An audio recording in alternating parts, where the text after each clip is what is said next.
Story 1, a raucous rumble and ear-splitting noise slipped through the little crack of the door, a single hand materializing to get their box of pizza.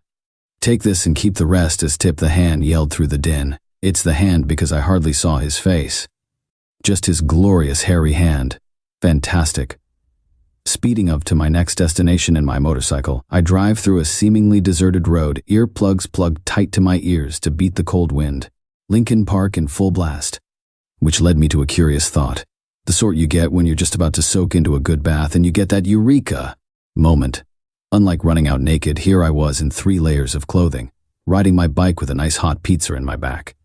How the heck can someone be oblivious to a friggin' train rumbling in the back even if he's simply listening to music? Maybe just like this, I realized flying through the air.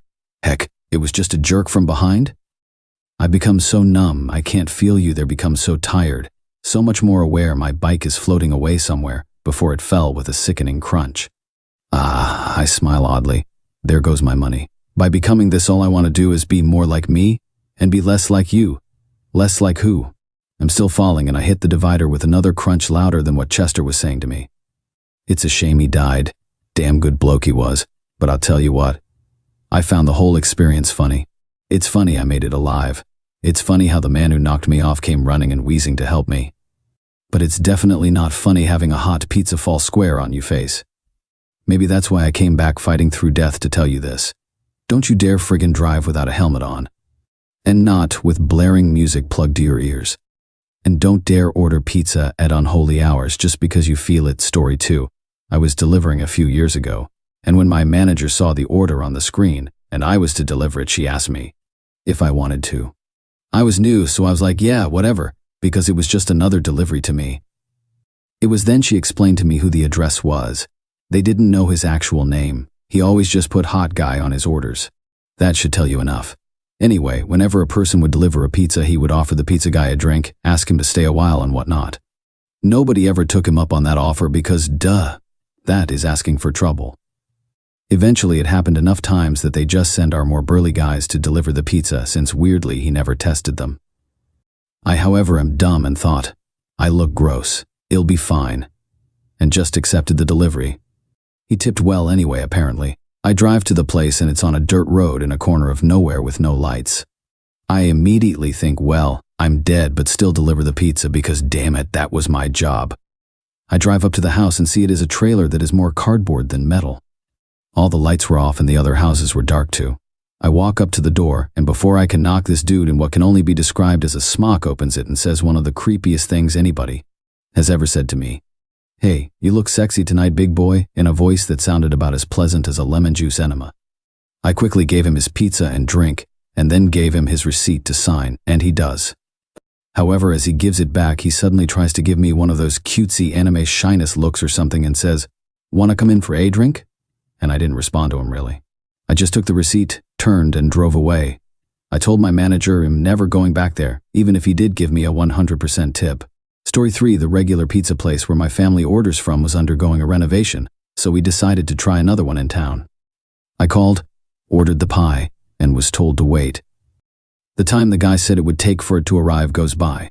Then 10 more minutes, then 30. Finally, this kid who barely looks like he finished high school shows up in front of my apartment building and starts going to the front door. For some reason, the bottom of the box was soggy, so much so that it literally tore open before he got halfway to the door, spilling a good part of the pizza onto the pavement. By this time, both of us are pissed.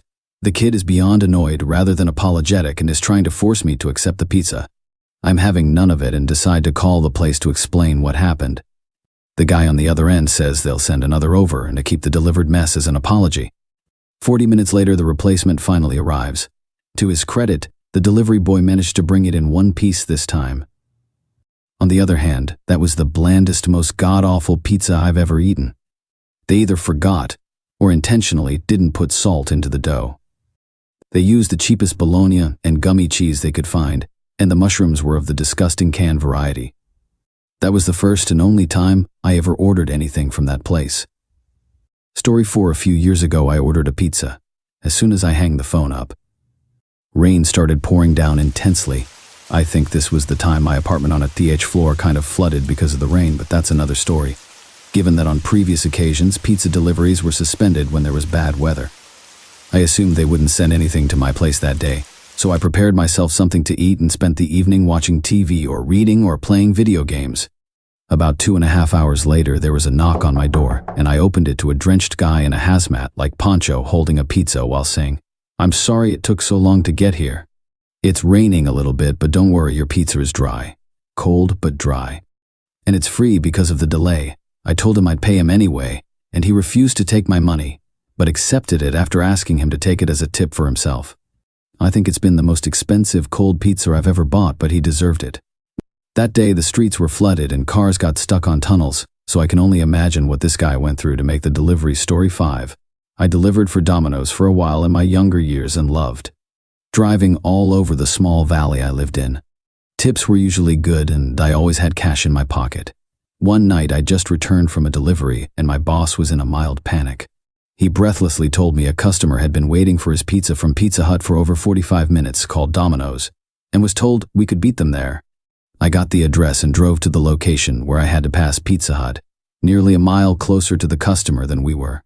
This was a much more rural area at the time, and I wasn't sure if I had the right place with no curb and no porch lights on to see any number on the few houses on the street. I parked and walked up to the house I guessed was right, which only had a dim light on inside.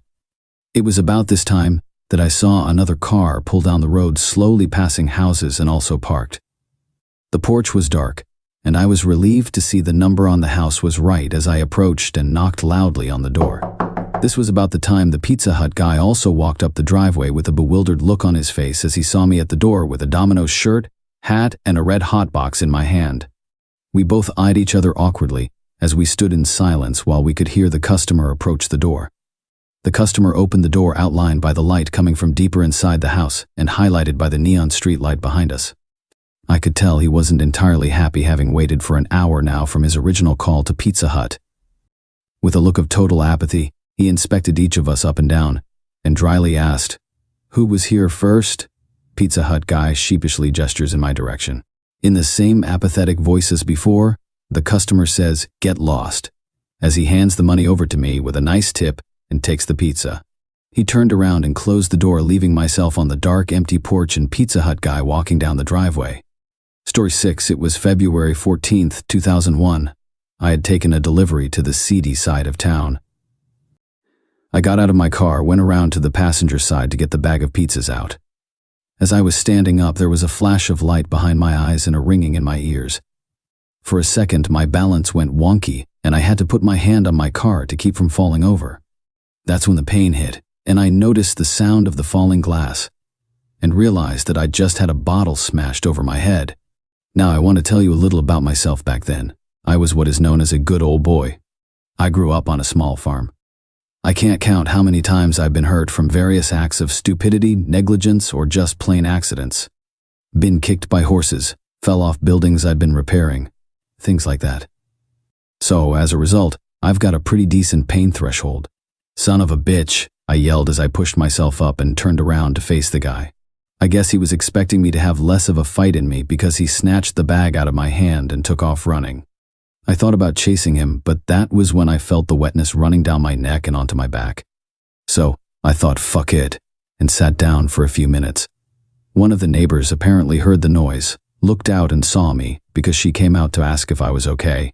She called the police ambulance for me, and I sat there until they arrived. So I spent Valentine's Day evening in the hospital getting shards of glass dug out of the back of my head and had to skip out on plans I made with my fiancée.